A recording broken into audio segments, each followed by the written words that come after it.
Bapak, Ibu, saudara-saudara terkasih dalam Kristus, hari ini Jumat tanggal 24 Januari 2025, kembali kita bertemu dalam Mutiara Sabda yang pada hari ini akan kita ambil dari bacaan Injil Markus bab 3 ayat 13 sampai 19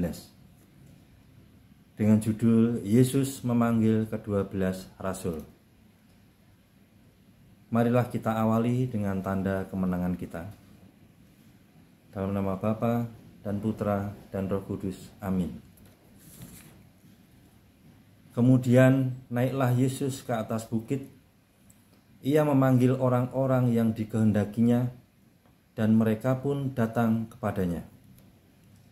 Ia menetapkan 12 orang yang menyertai dia, dan untuk diutusnya memberitakan Injil, dan diberinya kuasa untuk mengusir setan.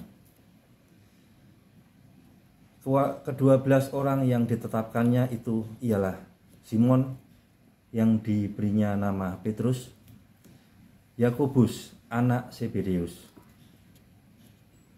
dan Yohanes saudara Yakobus, yang keduanya diberi nama Boanerges yang berarti anak-anak guru. Selanjutnya Andreas, Filipus, Bartolomeus, Matius, Thomas, Yakobus anak Alfeus, Tadeus, Simon orang Selot, dan Yudas Iskariot yang mengkhianati dia. Dimuliakanlah Tuhan kini dan sepanjang masa. Amin. Dari renungan bacaan Injil hari ini, kita bisa menarik makna apa yang telah Tuhan sampaikan pada kita sebagai umatnya. Sebagai contoh, Yesus naik ke atas bukit untuk memanggil 12 orang yang sudah dipilih dari sekian banyak orang yang mengikutinya. Lalu mereka datang kepadanya. Yesus mengangkat mereka sebagai rasulnya untuk menyertai dia dalam pelayanan dan akan diutus menyebarkan berita keselamatan. Lalu Yesus memberikan kuasa kepada mereka ke-12 murid yang terpilih untuk dapat mengusir setan.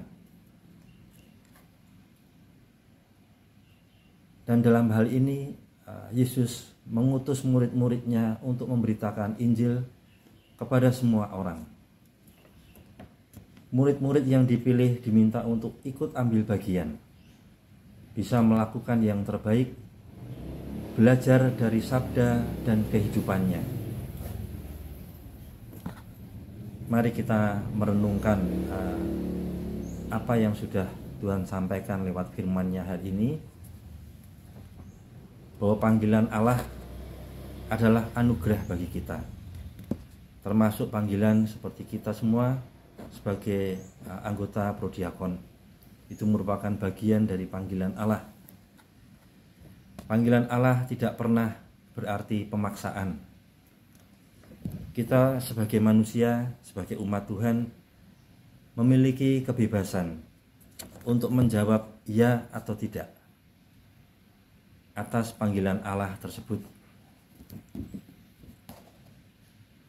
Kita juga diminta untuk selalu semangat mengembalakan, perlu memiliki dan dipelihara dalam hidup beriman kita, yang memungkinkan kita bisa memimpin dan menciptakan kehangatan dalam keluarga, dalam masyarakat, dan dalam lingkungan gereja.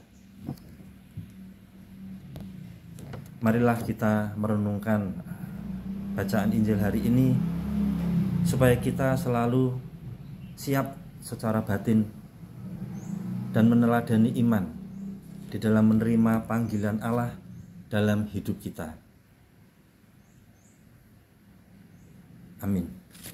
Dalam nama Bapa dan Putra dan Roh Kudus. Amin.